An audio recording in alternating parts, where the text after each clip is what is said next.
Olá, meu nome é Humberto Martins, eu sou médico veterinário e eu vou estar aqui com vocês nesse módulo de etologia e modificação comportamental de felinos.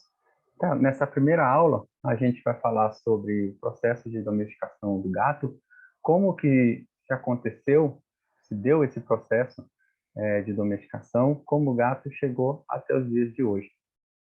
Antes disso, eu quero passar para vocês o conteúdo programático, o que a gente vai abordar nas próximas aulas. Na segunda aula, a gente vai falar sobre o comportamento natural dessa espécie, as características da espécie, tá? E, em seguida, a gente vai abordar os dois principais problemas comportamentais na nossa rotina, tá? Agressividade e problemas de eliminação. E, por fim, a gente vai falar sobre a resolução desses problemas. Bom, um dos fundamentos da etologia moderna é que padrões de comportamento específicos da espécie têm um componente herdado. Enquanto é possível estudar o comportamento do gato doméstico de forma isolada, se a gente tiver informações de gatos não domésticos, a gente consegue ter um comparativo e obter melhores informações sobre essa espécie. Porém, essas informações elas ainda são bastante escassas, com exceção dos grandes felinos, né, principalmente os leões, que têm uma documentação de comportamental muito mais ampla do que outras espécies. Hoje, a gente acredita que o Felis silvestre líbica seja o ancestral direto do gato, tá? Ele é mais adaptável do que outros Felis silvestres, né? E com isso ele consegue ficar mais próximo a assentamentos humanos e a presença de humanos, né? E isso também é apoiado a evidências de DNA. Então, o gato tem uma proximidade maior com o Felis silvestre líbica, tá? Além disso, a gente também tem evidências arqueológicas que reforçam essa tese, tá? E principalmente a termos usados para se referir ao gato, que as palavras são de origem do norte da África, do Oriente Médio ali, tá? Isso tudo reforça a teoria de que o Felis silvestre líbica é o ancestral do gato. Bom, o processo de domesticação do gato, ele tem uma particularidade, ele é um pouco diferente de processos de domesticação de outros animais, principalmente quando a gente compara com o cão, que são os dois animais que a gente considera de companhia hoje, né, que tem maior popularidade, que estão dentro das casas, né? Esse processo ele não foi feito pelo homem, ao contrário do cão, que o homem selecionou esses animais, então animais mais dóceis, que tinham uma característica mais para o trabalho, uma característica no qual era mais compatível ao que o homem queria. Então, os animais que não conseguiam ter essas características que o homem buscava, eles eram descartados, enquanto só foram selecionados aqueles cães que conseguiam desempenhar as atividades no qual o homem buscava, tá? No gato, ele não teve esses fins utilitários, por exemplo, como animais de produção, né? E o cão, como eu já expliquei para vocês. E essa domesticação, ela foi sim um pouco incomum. A gente pode considerar que ela é uma domesticação bastante recente, né? Comparada com o cão, que data de 30 mil anos. A gente começa a ter evidências em 9.500 anos atrás, né? E esse animal tem pouca alteração comparado ao ancestral dele, né? Então, ele traz muito componente de comportamento do ancestral. E como que aconteceu essas primeiras associações?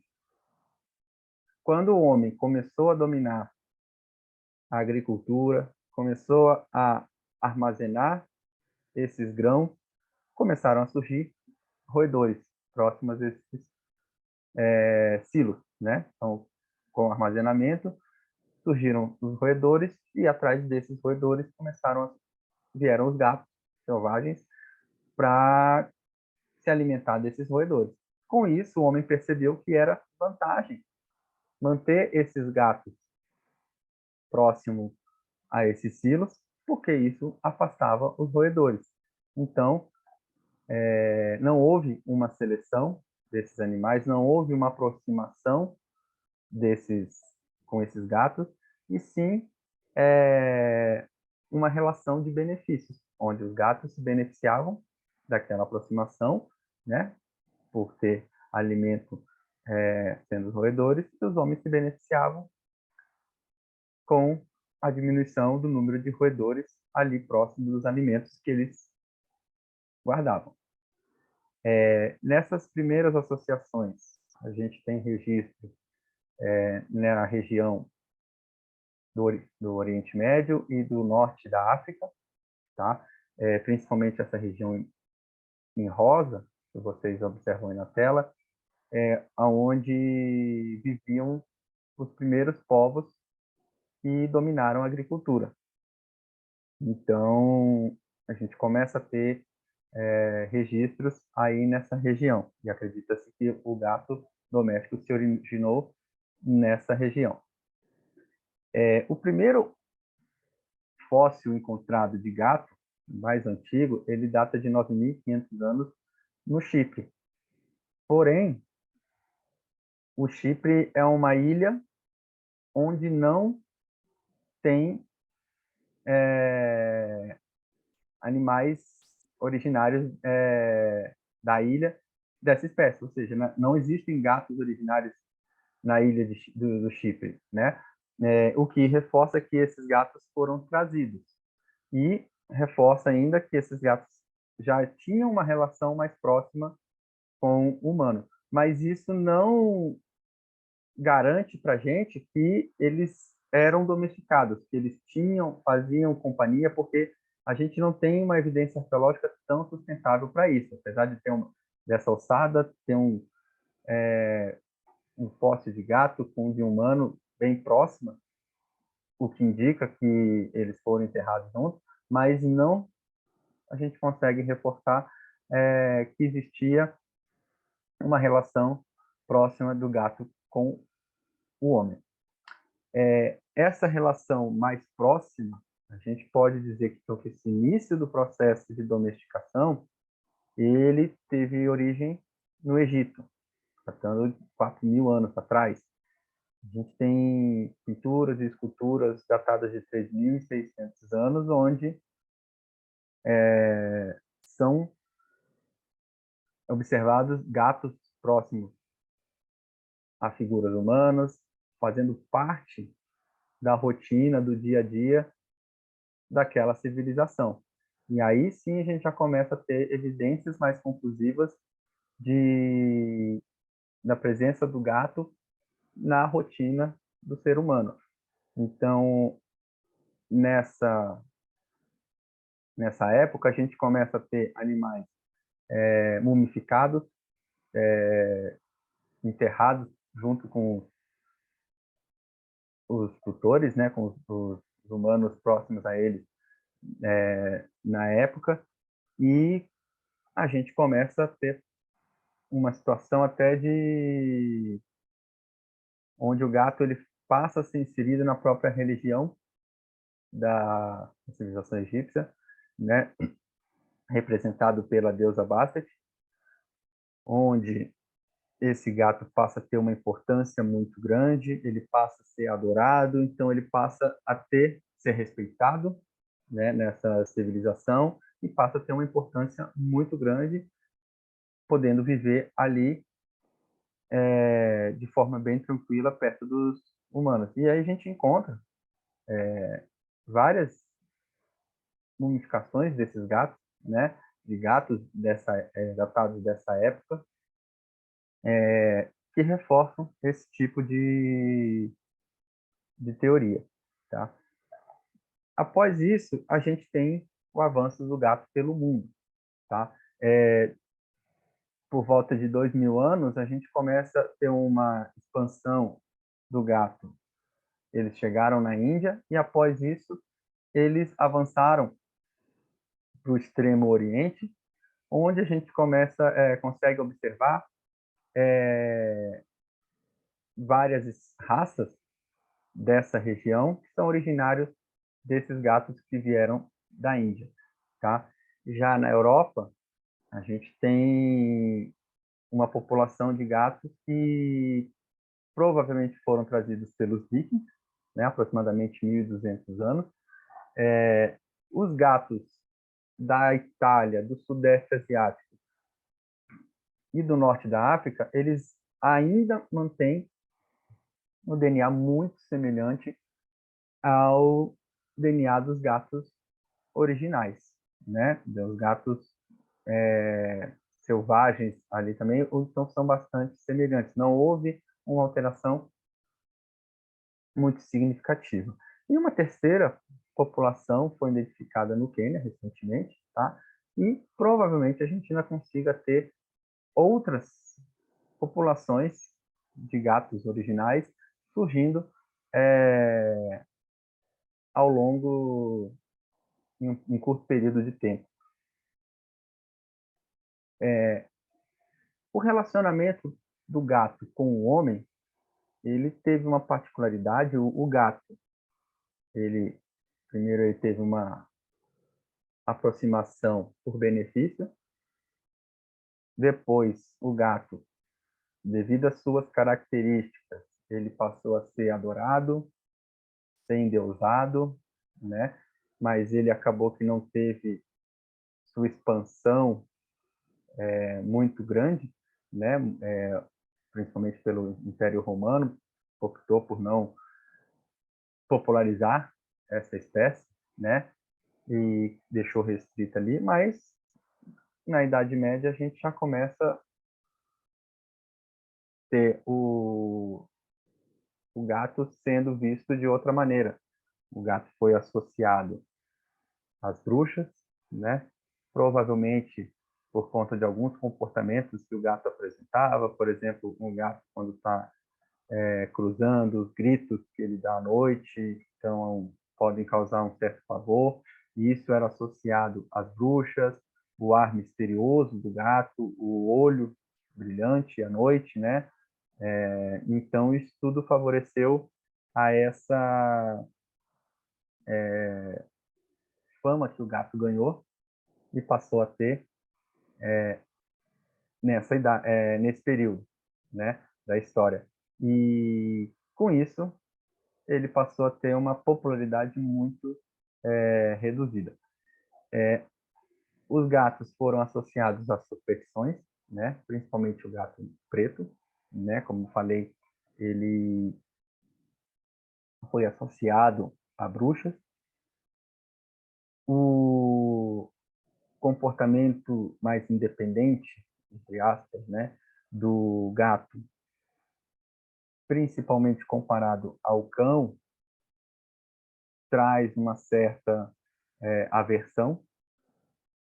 O ser humano acaba preferindo um animal que seja mais dependente dele, que tenha mais uma certa obediência.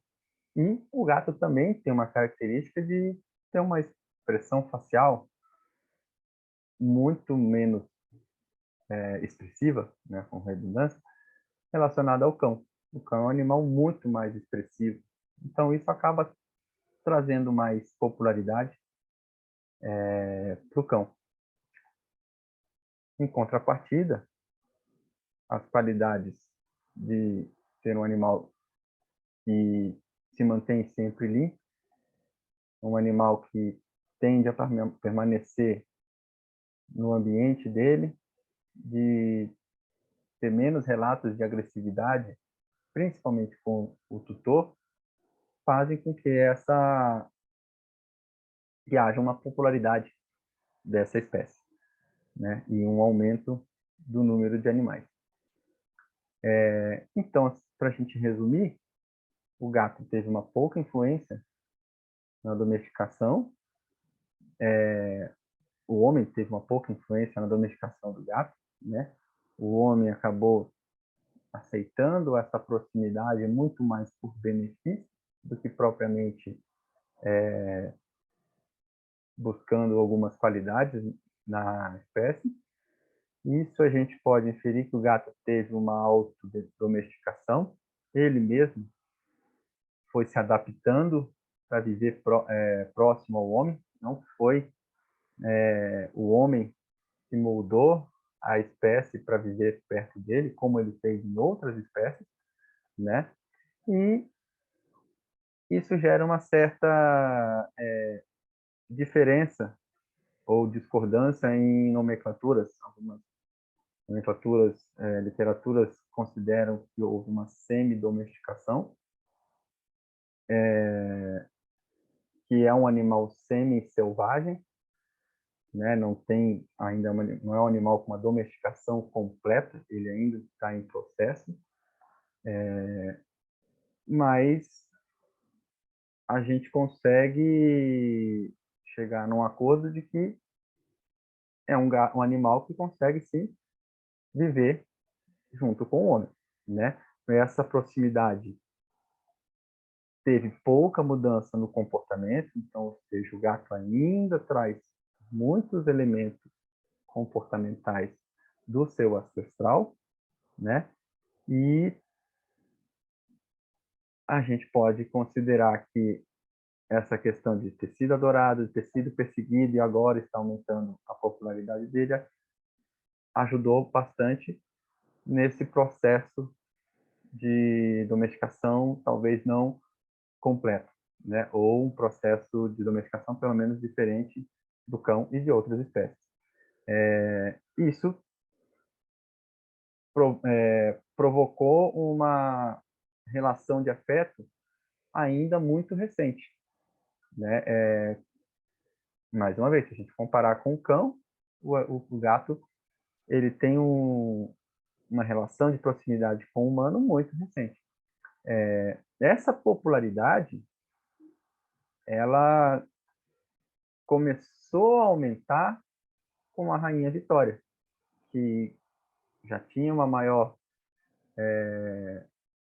afinidade com a espécie e, com isso, conseguiu mudar alguns preceitos que essa espécie tinha e isso foi aumentando cada vez mais a popularidade no final ali do século XIX. E aqui algumas curiosidades. A primeira ração para gato no Reino Unido é de 1876, enquanto a primeira ração enlatada nos Estados Unidos é de 1930. Então, a gente não está falando nem de 100 anos atrás. E a primeira caixa de areia foi fabricada em 1947, muito recente. Então, aí a gente já começa a perceber que quando teve uma mudança no estilo de vida do gato, de 1970 para cá, 50 anos, pouco mais de 50 anos, e isso é muito recente. Se a gente for analisar de forma bem criteriosa, é uma relação muito recente. Então, o gato que a gente tem hoje, os gatos que estão dentro de casa hoje, esse estilo de vida, ele é de 1970, de 50 anos atrás, tá? E essa crescente urbanização, ela parece favorecer os gatos sobre os cães. E com isso a gente tende a prever que o gato vai ser um animal do futuro. Em alguns países, a população de gatos ela já é muito maior do que a população de cães, tá? E em pouco tempo a população mundial de gatos vai ser maior do que a população de cães.